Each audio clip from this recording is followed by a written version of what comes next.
All right, everyone, welcome back. This is the second part of how to create your soft slab textured box. I've put the walls together last time, and I've let the clay firm up a little bit, and I'm just checking the inside edges where those joints are put together. And it looks like I need to do a little bit more scoring because some of those areas that were scored previously have kind of smoothed out a little bit. So I'm going to work my way around with my wire brush and then kind of score those inside corners that eventually I'm going to reinforce with a coil. But I want to make sure that the walls are scored first to make sure that it's going to grab onto the coil that I'm going to put inside. If I can't quite get with the wire brush where I want to, I can always use my needle tool as well. So you can have both of those things as an option to score. Be careful about scoring with the needle tool. You can accidentally go a little bit too deep, and this clay is still fairly soft, not quite leather hard. So we want to make sure that we're careful about scoring the walls and making sure that we have a good surface to work on. Now I'm going to make a coil that's small enough and thin enough to be similar to the handle of my needle tool. And I just need to make coils that are going to go from the very corner down at the bottom all the way up to the rim. And it won't take much clay, just a little bit of clay from your bag to create these coils, and then put the rest of it back in the bag. I'm going to score them lightly on one side. That's the side that's going to go up against the wall.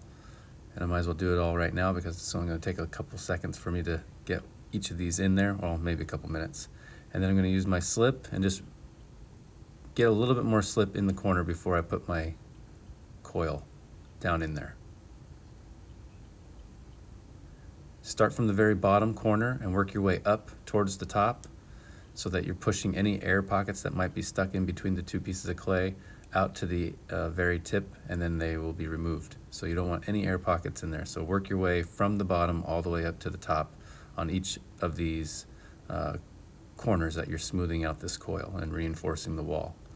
This is going to allow the clay to bond really well in the corner and keep it from cracking, hopefully, during the drying process and during the firing process. So you should have a nice smooth connection right in there, and it's going to fill in basically like you're making a weld if you're doing something with metal. Basically welding these two pieces of clay together with that nice small little coil in the corner. So the process is the same for all 4 sections. Make sure that you're always working from the bottom corner up to the top, and make sure you're not trapping any air pockets, and then trying to smooth out and clean up the entire connection. So you shouldn't see any scored lines anymore. All you should see is a transition where it kind of smooths out and has a little bit of a curve in the corner because you've built that wall up a little bit right there. Try to make sure that your hands are clean as you're working. Try to limit the amount of slip that's on your fingers, except for the one that's actually smoothing out the coils, so that you don't ruin your texture on the outside. Remember, I said this clay is not quite leather hard yet, so it's still fairly soft. It can still bend if you push too hard.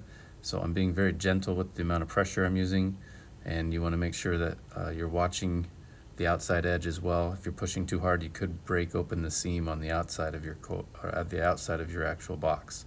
So be careful and take your time when you're smoothing it out. You really shouldn't see a coil left over anymore. When you put it in there and smooth it out properly, it should have a nice smooth transition, and there should be no coil remnants or any kind of thing that looks like a coil after you're done smoothing it out. It should just kind of blend and disappear right into the wall with a little bit of a curve and a little bit of a buildup.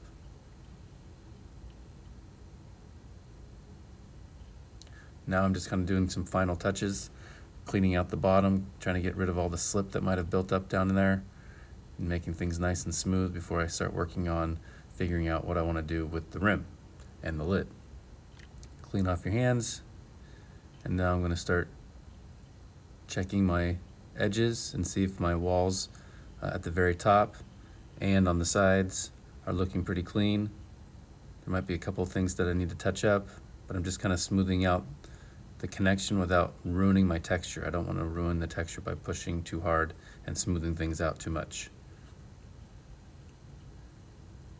Now I'm trying to check the level. There's going to be a little bit of a tilt to the top edge because your walls are either tapering in or they're going to be tapering out, or not tapering out, flaring out. Those are going to be an issue just because it's not going to allow the lid or the slab that you're going to create for your lid to sit flat on the surface. So you want to make sure that you're leveling things out. And I'm just using my loop tool and trying to do a little bit of shaving off the corners. Now I've got my texture mat again, and I'm going to press down on the leftover clay that I had from my earlier slab. Make sure to save all the stuff that you have. Keep it soft so you can still press in a texture like that. And that's going to be my slab for the lid of this box.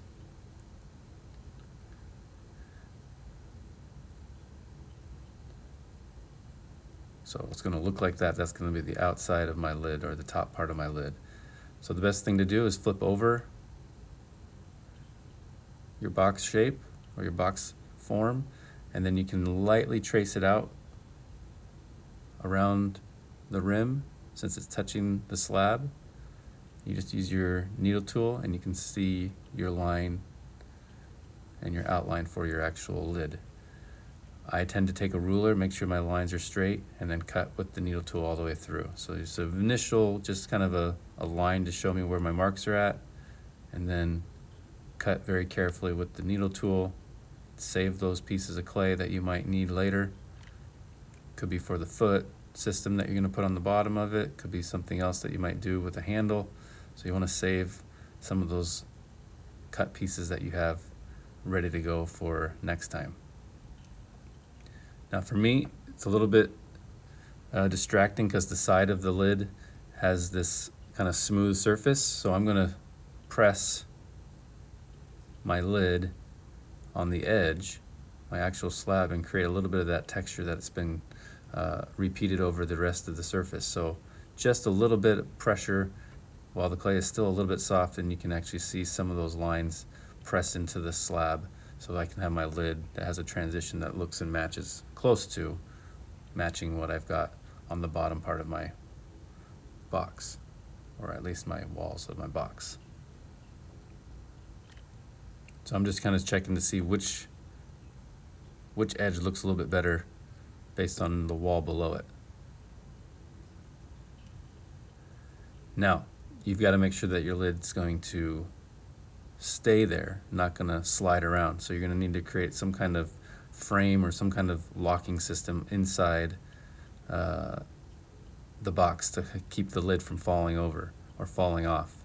You need to make sure you give yourself a little bit of a border, basically the thickness of the wall, and just trace that out very lightly with the needle tool, and eventually that's going to become kind of the framework for what you're going to do for the locking system on your lid, so it doesn't slide around. Eventually you're going to use some slabs, or possibly another full square slab that you can press right on top of that and attach it to that so it locks into the system properly.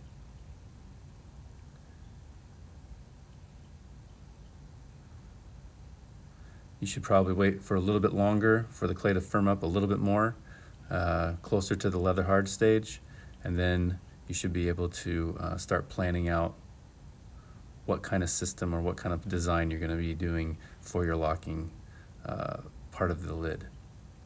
And then after that, you have your lid done, and then you're going to move on to your feet. All right, good luck.